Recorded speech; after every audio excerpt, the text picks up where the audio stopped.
kumbaga po ma'am, pag yung tubig nyo ma'am, yung gripo dumaan sa mga filter namin ma'am, ang lumalabas po niya ma'am is ganito pong kulay ma'am. Ba't kulay Blue. blue? Ibig sabihin ma'am, mataas na pH level ang klase ng tubig, ang alkaline. Opo, this is cannot exist. Ito yung mineral water ma'am na pinapadeliver mo silang taon ma'am, ito po yung kulay niya. Mababang pH level. Opo. Kaya nga minsan dumidigay tayo. Yan po yung rason natin ma'am. Ito po yung magtitrigger po sa itong karamdaman. Cancer, diabetes, lupus disease, heart attack.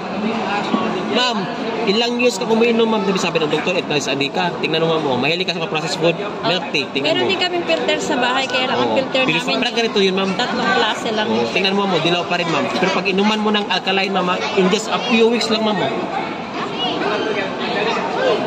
Diba?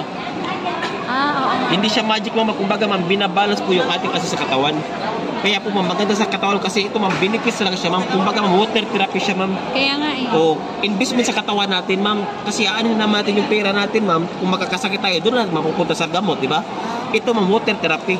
Kumbaga ma'am, di ka na papadeliver para Mahal tubig. kasi mahal kasi itong ano. Mahal talaga ito ma'am. Pero ma'am, pag yan nakakabit sa gripo niyo ma'am, unlimited na yan ma'am. Ganito yan pag nakabit ma'am mo. Tapos isi ito yung suling yan ma'am eh. Ito siya ma'am. Meron kami Facebook page ma'am kung saan